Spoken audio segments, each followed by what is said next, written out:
Hello इंसानों, पृथ्वी पर आपका स्वागत है। Who are you man? Are you alien?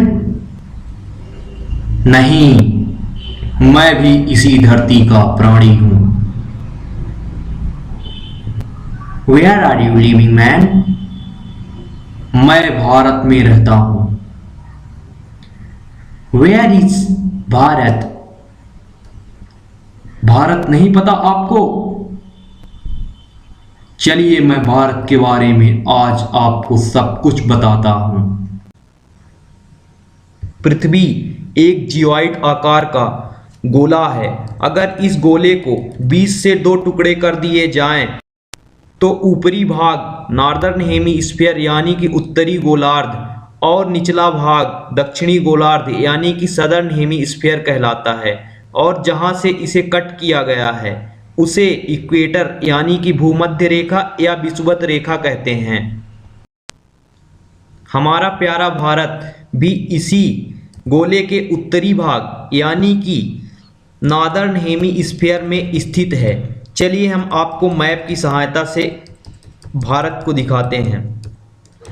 तो ये देखिए, ये हमारा इंडिया है जे, और यह उत्तरी गोलार्ध में स्थित है यानी कि नॉर्दर्न हेमीस्फीयर में है। पृथ्वी पर मौसम एवं समय के अनुमान के लिए 2 प्रकार की काल्पनिक रेखाएं खींची गई हैं। जो रेखाएं लेटी हुई हैं उन्हें लैटीट्यूड यानी कि अक्षांश रेखाएं कहा जाता है, और जो रेखाएं खड़ी हुई हैं उन्हें लॉन्गिट्यूड यानी कि देशांतर रेखाएं कहा जाता है। ये देशांतर रेखाएं किसी भी देश की समय को निर्धारित करने के लिए महत्वपूर्ण होती हैं। इसी प्रकार पृथ्वी के मध्य भाग से खींची गई रेखा भूमध्य रेखा या कि विषुवत रेखा या इक्वेटर कहलाती है। अगर इक्वेटर से ऊपर की ओर 23.5 डिग्री जाएं तो वह रेखा कर्क रेखा यानी कि ट्रॉपिक ऑफ कैंसर कहलाती है। और अगर दक्षिण की ओर यानी कि सदर्न हेमीस्फीयर में 23.5 डिग्री नीचे की ओर जाएं तो वह रेखा मकर रेखा यानी कि ट्रॉपिक ऑफ कैप्रिकॉर्न कहलाती है। मान लीजिए यह पृथ्वी का सेंटर है, तो इस प्रकार खींची हुई रेखाएं लैटीट्यूड कहलाती हैं। जैसे मान लीजिए ये वाला लैटीट्यूड दिया है और आपको 23.5 डिग्री बनाना है, तो ऊपर की ओर जब यहाँ से आप 23.5 डिग्री जाएंगे तो ये वाली रेखा ट्रॉपिक ऑफ कैंसर कहलाती है यानी कि कर्क रेखा। और इसी लाइन से, इसी पॉइंट से 23.5 डिग्री साउथ की ओर एक लाइन खींचिए तो यह लाइन ट्रॉपिक ऑफ कैप्रिकॉर्न कहलाती है। इसे हिंदी में मकर रेखा कहते हैं। हमारा यूनिवर्स वास यानी कि सूर्य मकर संक्रांति के दिन इसी लाइन से कर्क रेखा की ओर यानी कि ट्रॉपिक ऑफ कैंसर की ओर चल देता है, और हम कहते हैं कि भारत में अब गर्मी आने वाली है। भारत का विस्तार, हमारा भारत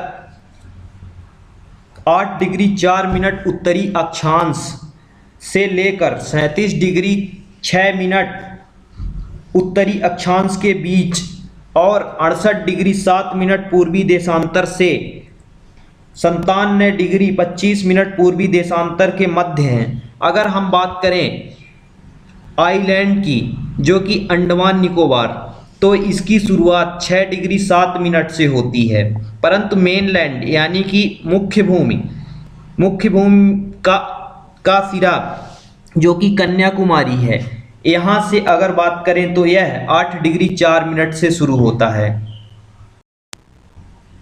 82.5 डिग्री पूर्वी देशांतर जो कि प्रयागराज के नैनी से होकर गुजरता है और इसे कालीन भैया का शहर कहते हैं।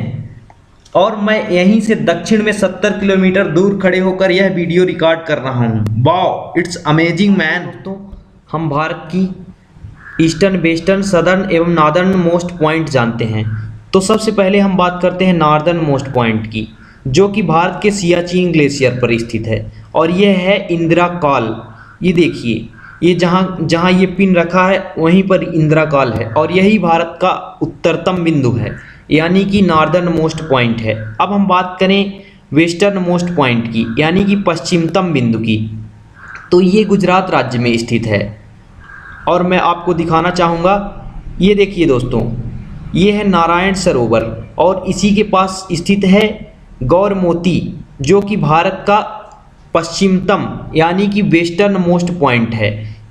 और इसी तरह भारत का पूर्वतम मोस्ट पॉइंट यानी कि ईस्टर्न मोस्ट पॉइंट, जो कि अरुणाचल प्रदेश राज्य में स्थित है, और ये है किबिथु।